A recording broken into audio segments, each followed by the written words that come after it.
नमस्कार दोस्तों, आज इस वीडियो में हम लोग सीखेंगे ईओटी ओवरहेड क्रेन में जो ऑफ डिले टाइमर रहता है तो ऑफ डिले टाइमर का कनेक्शन आपको किस तरह करना है और ऑफ डिले टाइमर से आपका क्या क्या सुविधा है और ऑफ डिले टाइमर हम क्यों लगाते हैं, सारा डिटेल्स आज इस वीडियो में हम लोग सीखेंगे। दोस्तों, मैं आप लोगों को स्टेप बाय स्टेप समझाऊंगा। इससे क्या होगा, आप जब भी कनेक्शन कीजिएगा तो आपको कनेक्शन करने में कुछ दिक्कत नहीं होगा ईओटी ओवरहेड क्रेन में ऑफ डिले टाइमर का। सबसे पहले ईओटी ओवरहेड क्रेन में जो हम लोगों का सिंबल रहता है तो सिंबल के बारे में जान लेते हैं। दोस्तों, ये हमारा मास्टर कंट्रोल का सिंबल है। ये हमारा अंडर वोल्ट का जो कंट्रोलिंग कॉन्टैक्टर रहता है, कंट्रोलिंग कॉन्टैक्टर है। ये हमारा ऑफ डिले टाइमर है। ये हमारा रिवर्स का पावर कॉन्टैक्टर है। ये हमारा फॉरवर्ड का पावर कॉन्टैक्टर है। दोस्तों, इसके साथ आपका ब्रेक का कॉन्टैक्टर रहता है और रेजिस्टेंस के लिए भी 5 गो टाइमर रहता है। रेजिस्टेंस 1, रेजिस्टेंस 2, रेजिस्टेंस 3, रेजिस्टेंस 4 और रेजिस्टेंस 5।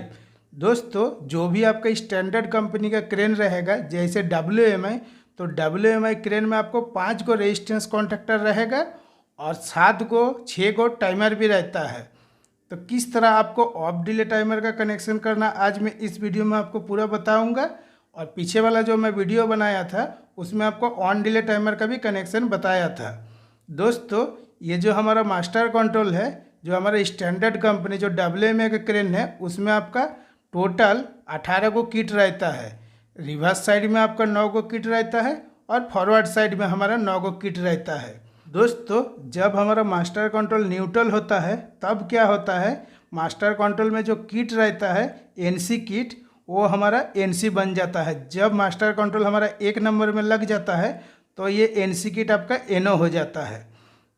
तो दोस्तों, ये जैसे आपका 18 किट रहता है, इसमें आपका आज जो मैं आपको बताऊंगा 2 गो NC किट के बारे में बताऊंगा।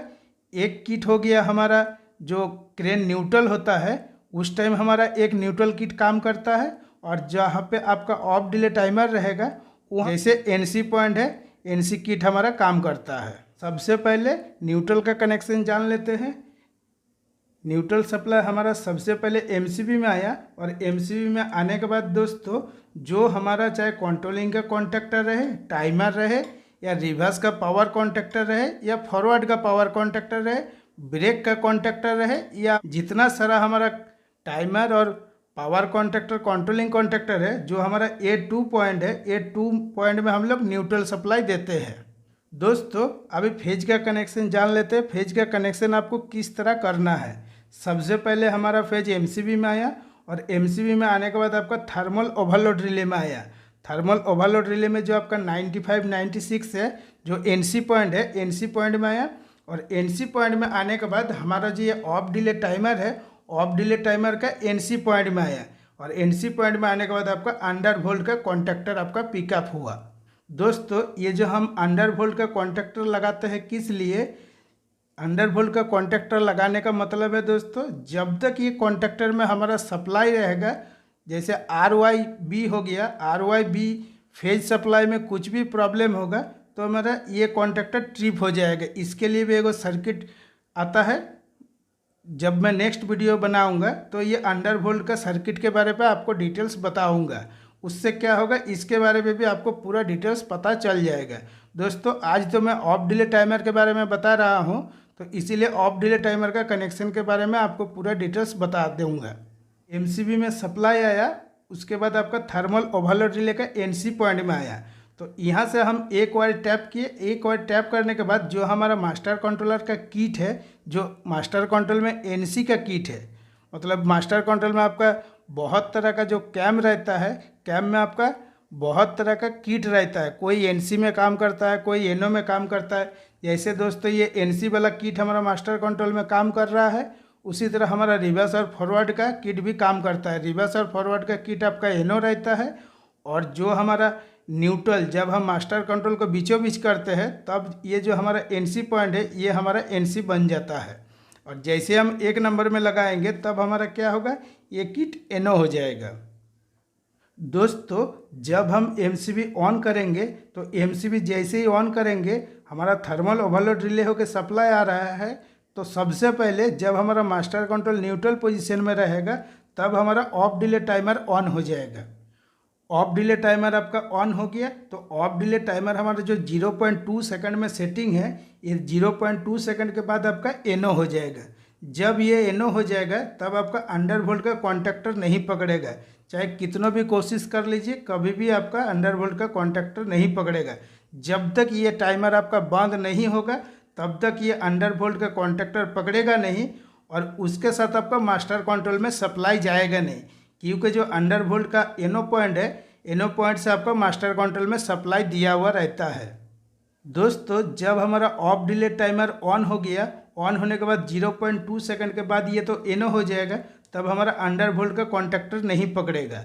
तो जब हम मास्टर कंट्रोल न्यूट्रल कर देंगे, जितना बार हम न्यूट्रल करेंगे, जब हम रिवर्स साइड चलाएंगे या फॉरवर्ड साइड चलाएंगे, तो हम जब रिवर्स साइड चलाएंगे तब हमको मास्टर कंट्रोल के एक बार न्यूट्रल करना पड़ेगा। जब हम न्यूट्रल करेंगे तभी हमारा ये टाइमर ऑपरेट हो जाएगा, और ये ऑफ डिले टाइमर जब ऑपरेट होगा तभी आपका 0.2 सेकंड के बाद ही आपका मास्टर कंट्रोल में सप्लाई आएगा। दोस्तों ये किस तरह काम करता है, जैसे आपका ये जो हमारा ऑफ डिले टाइमर है, ऑफ डिले टाइमर हमारा सबसे पहले ऑन हो गया और 0.2 सेकंड के बाद ये तो एनो हो जाएगा। एनो होने के बाद आपका मास्टर कंट्रोल जब हम रिवर्स साइड चलाएंगे तब क्या होगा दोस्तों, ये जो हमारा एनसी पॉइंट है, एनसी पॉइंट हमारा एनो हो जाएगा। जब एनो हो जाएगा तब हमारा क्या होगा, ये जो अंडरवोल्ट का कॉन्टैक्टर है ये हमारा ऑन हो जाएगा, क्योंकि जो ऑफ डिले टाइमर है, ऑफ डिले जब टाइमर हमारा बंद होगा, बंदी में आपका एनसी बनेगा। जब तक ये टाइमर चालू रहेगा तब तक ये एनो बना हुआ रहेगा। ये टाइमर जब तक बंद नहीं होगा तब तक ये आपका एनसी बनेगा नहीं, और ये जब तक एनसी बनेगा नहीं तब तक आपका अंडरवोल्ट का कॉन्टैक्टर ऑन होगा नहीं। जैसे ही हम एक नंबर में जैसे हम रिवर्स साइड चलाएंगे तब क्या होगा, ये जो हमारा एनसी वाला किट है ये एनो हो जाएगा। जैसे ही ये एनो हो जाएगा वैसे आपका ऑफ डिले टाइमर आपका बंद हो जाएगा। जब ये ऑफ डिले टाइमर बंद होगा तब हमारा जो ये एनसी पॉइंट है, एनसी रहेगा। तब क्या होगा, हमारा अंडरवोल्ट का कॉन्टैक्टर पिकअप हो जाएगा। जब ये अंडरवोल्ट का कॉन्टैक्टर पिकअप हो जाएगा तब अंडरवोल्ट का कॉन्टैक्टर का जो एनो पॉइंट है, एनो पॉइंट से हमारा मास्टर कंट्रोल में सप्लाई आ जाएगा। जब हमारा मास्टर कंट्रोल में सप्लाई आ जाएगा तो हम एक नंबर में लगाए हैं तो हमारा उस टाइम रिवर्स साइड चालू हो जाएगा। किस तरह रिवर्स साइड चालू होगा, मास्टर कंट्रोल का किट आपका एनसी बनेगा, और एनसी बनने के बाद सबसे पहले हमारा फॉरवर्ड का एनसी पॉइंट में आएगा, और फॉरवर्ड के एनसी पॉइंट में आने के बाद आपका रिवर्स वाला कॉन्टैक्टर ऑन हो जाएगा। जब हम मास्टर कंट्रोल को न्यूट्रल करेंगे तब हमारा फिर ऑफ डिले टाइमर ऑन हो जाएगा और 0.2 सेकंड तक ये एनो रहेगा। जब हम फॉरवर्ड साइड में लगाएंगे तब हमारा ये जो एनसी किट है फिर हमारा एनो हो जाएगा, और जब एनो हो जाएगा तब आपका ये जो टाइमर है ऑफ डिले टाइमर ये हमारा बंद हो जाएगा। जब ये बंद होगा तब फिर ये एनसी बन जाएगा। जब ये एनसी बनेगा तब आपका फॉरवर्ड साइड चालू हो जाएगा। कितना देर के बाद दोस्तों चालू होगा, हमेशा आपका 0.2 सेकंड के बाद, चाहे आप रिवर्स साइड चलाइए या फॉरवर्ड साइड चलाइए, 0.2 सेकंड के बाद ही आपका रिवर्स या फॉरवर्ड चालू होगा।